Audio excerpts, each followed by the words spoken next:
साथीहरू, के तपाईँ 9 लाख खर्च गरेर 400 देखि 500 सीसीको बाइक किन्ने सोचमा हुनुहुन्छ? त्यही पुरानो चोइसहरू भन्दा अलि नयाँ एडजी खोज्दै हुनुहुन्छ भने रोयल इनफिल्डले भर्खरै मात्र 8,49,000मा एउटा यस्तो गेम चेन्जर बाइक लिएर आएको छ जसले रोडस्टर सेगमेन्टलाई पुरै हल्लाइदिएको छ। यो हो रोयल इनफिल्ड गोरिला 450। के यो बाइक तपाईँको ड्रिम मसिन हुन सक्छ? आउनुस् यसको बारेमा डिटेलमा जानौँ है त। सबैभन्दा पहिले कुरा गरौँ त्यो कुराको जुन तपाईँ सबैले थाहा पाउन मन छ, त्यो हो प्राइस। नेपालमा यो बाइक भेरिएन्ट अनुसार फरक पर्छ। एनालग र टिएफटी डिस्प्ले भएको भेरिएन्टमा यो एभाइलेबल छ। एप्रोक्स प्राइसको कुरा गर्नुपर्दा 8,19,000बाट सुरु हुन्छ भने प्राइस फरक हुन सक्ने भएकाले सुरुमा चेक गर्न सक्नुहुन्छ भने टप भेरिएन्टको प्राइस भने 8,79,000 रहेको छ। यो सेगमेन्टमा यो प्राइस एकदम कम्पिटेटिभ छ।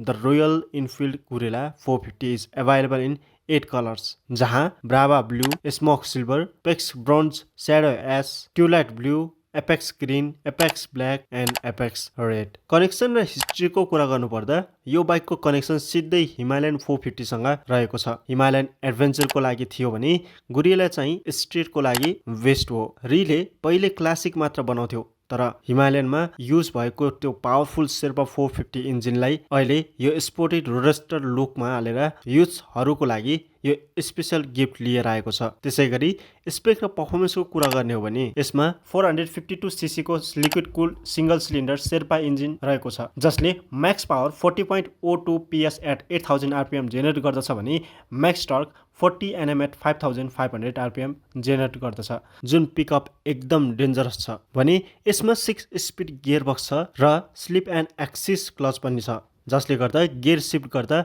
एकदम स्मुथ हुन्छ। भने पर्फर्मेन्सको कुरा गर्न पर्दा तपाईँले यो बाइक लिएर ट्राफिकमा कुद्नु भयो भने एकदम बबाल पिकअपले गर्दा तपाईँको होस उडाउन सक्छ। कम्फर्ट र डाइमेन्सनको कुरा गर्ने हो भने नेपालको बाटोमा हामीलाई सबैभन्दा चिन्ता के हुन्छ भने ग्राउन्ड क्लियरेन्स। हजुर, हामी कुनै पनि गाउँघरको अफरोडमा जाँदाखेरि ग्राउन्ड क्लियरेन्सले गर्दाखेरि हामीलाई धेरैभन्दा धेरै चिन्ता लाग्ने गर्दछ, तर गोरिलामा 169 mm को ग्राउन्ड क्लियरेन्स रहेको कारणले हामीले कुनै पनि नर्मल अफरोडमा चिन्ता लिनुपर्ने देखिँदैन, जुन यो रोडस्टर बाइकको लागि एकदम राम्रो ग्राउन्ड क्लियरेन्स मान्न सकिन्छ। भने सिट हाइटको कुरा गर्ने हो भने यसमा 780 mm को मात्र छ। यसको मतलब अलि होचो हाइट भएको साथीहरूले पनि यसलाई मजाले कन्ट्रोल गर्न सक्नुहुन्छ।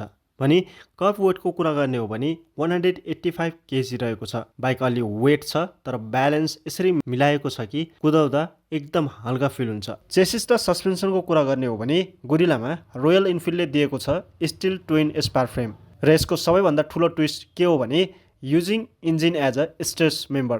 यसको सजिलो भाषामा मतलब के हो भने इन्जिनलाई फ्रेमको एउटा बलियो भागकै रूपमा जोडिएको छ। छुट्टै भारी फ्रेम थपेर बाइकलाई गरौँ बनाउनुको सट्टो इन्जिनले नै फ्रेमलाई कसिलो बनाउने काम गर्छ। फाइदा के त भन्दाखेरि बाइक एकदमै लाइट वेट महसुस हुन्छ। कर्नरहरूमा बङ्गाउँदा वा स्पिड हुँदा बाइक एकदमै स्टेबल बस्छ। रोयल इनफिल्डको त्यो पुरानो हेभी र भाइब्रेट हुने इमेजलाई यसले चट पारिदिन्छ। त्यसै गरी फ्रन्ट सस्पेन्सनको कुरा गर्ने हो भने यसमा 43 mm को टेलिस्कोपिक फर्क रहेको छ। कतिपयले सोच्नु होला ए यार यूएसटी फर्क दिएको भए अझ बबाल हुन्थ्यो, तर पर्खिनुहोस्, यसको फ्रन्ट व्हील ट्राभल छ 140 mm को। नेपालका सडकमा गुड्दा साना खाल्डा खुल्डी त यसले पत्तै नपाई निलिदिन्छ। सिटमा बस्ने मान्छेलाई कम्मर दुख्ने टेन्सन नै हुँदैन। यो फर्क जति धेर्दा बलियो छ, यसको ट्युनिङ पनि नेपालको रोड कन्डिसनको लागि एकदमै पर्फेक्ट राखेको छ। भने रियर सस्पेन्सनको कुरा गर्ने हो भने यसमा लिङ्केज टाइप मोनोसक रहेको छ, जसको रियल व्हील ट्राभल छ 150 mm को। अब यो लिङ्केज टाइपको जादु के हो भने नि साथीहरू, जब तपाईँ पछाडि सामान लोड गरेर हिँड्नुहुन्छ वा प्लेन बोकेर हिँड्नुहुन्छ तब पनि यसले आफ्नो ब्यालेन्स गुमाउँदैन। यसले ह्याम्पहरूमा बाइकलाई एकदमै स्मुथली बाउन्स ब्याक गराउँछ। 150 mm को लङ ट्राभलको मतलब यो हो अफरोडिङमा पनि तपाईँले फुल कन्फिडेन्सका साथ एक्सलेटर बढाउन सक्नुहुन्छ। भने सर्ट एन्ड स्विटमा भन्नुपर्दा रोयल इनफिल्डले गोरिला 450 को चेसिस र सस्पेन्सनमा कुनै कन्जुसाइ गरेको छैन। बलियो twin spar frame, engine as a stress member र अगाडि पछाडिको लामो सस्पेन्सन ट्राभल, यो कम्बिनेसनले गोरिला 450 लाई नेपाली सडकको लागि एउटा street fighter with rough road capability बनाउँछ। भने ब्रेक र टायर्सको कुरा गर्नुपर्दा चेसिस र सस्पेन्सन त बबाल छँदैछ, तर जतिसुकै बलियो फ्रेम र पावरफुल इन्जिन भए पनि यदि बाइक समयमा रोकिएन र सडकमा यसको पुरै राम्रो भएन भने त्यो पावरको केही अर्थ रहँदैन। त्यसै अनुसार रोयल इनफिल्ड गुरिला 450 ले ब्रेक र टायर्समा पनि केही कम्प्रोमाइज गरेको देखिँदैन।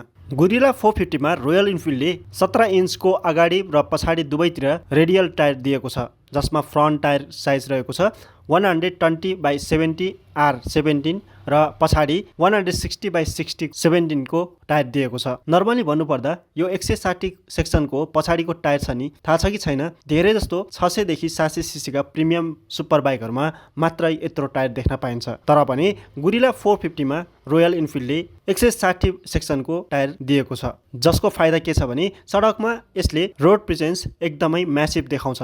भने कर्नरिङ गर्दा पनि टायरले सडकलाई यसरी समात्छ कि तपाईँलाई लड्ने डर नै हुँदैन, चाहे सडक भिजिएको होस् या हिलो नै होस्। यो रेडियल टायरले दिने ग्रिप एकदमै नेक्स्ट लेभलको छ। भने ब्रेकको कुरा गर्नुपर्दा यत्रो मोटो टायर र स्पिडलाई कन्ट्रोल गर्न ब्रेक पनि त कडा चाहियो नि, होइन? गुरिला 450 मा फ्रन्टमा रोयल इनफिल्डले दिएको छ 310 mm को भेन्टिलेटेड डिस्क, जसमा डबल पिस्टन क्यालिपर रहेको छ, र पछाडि 270 mm को ventilated disk with single piston caliper रहेको छ।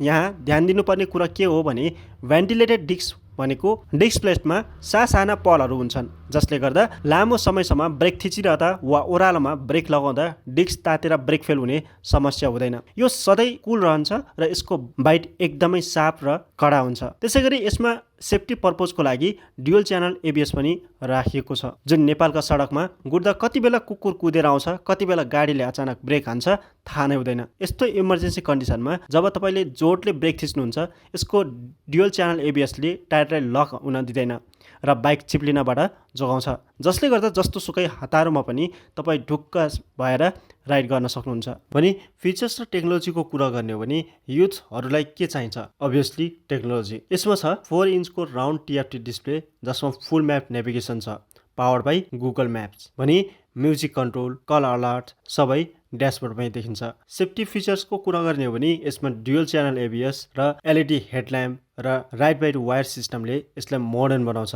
साथसाथै राइड मोड्सको कुरा गर्ने हो भने यसमा पर्फर्मेन्स र इको मोड रहेको छ। जब बवाल पावर चाहनुहुन्छ भने तपाईँले पर्फर्मेन्स मोडमा राख्न सक्नुहुन्छ। भने रिलायबिलिटी र सर्भिसको कुरा गर्ने हो भने रोयल इनफिल्डको एउटा ठुलो प्लस पोइन्ट के हो भने नेपालभरि यसको सर्भिस सेन्टर धेरै छन्, पार्ट्सहरू पाउन गाह्रो छैन। नयाँ शेर्पा इन्जिन रिलायबिलिटीको मामिलामा हिमालयनमा टेस्ट भइसकेको छ, त्यसैले ढुक्क भयो हुन्छ। भने प्रोस र कोन्सको कुरा गर्नुपर्दा पहिलो सुरु हामी प्रोसको कुरा गरौँ है त। प्रोसको कुरा गर्नुपर्दा रोयल इनफिल्ड गुरिला 450 को इन्जिन एकदमै पावरफुल रहेको छ।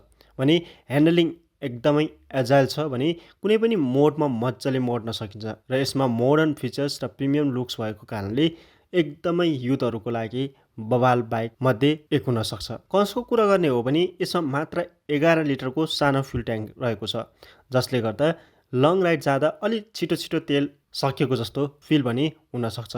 सानो सिट भएको कारणले प्लेन राइडरको लागि अलि अप्ठ्यारो पनि हुनसक्छ।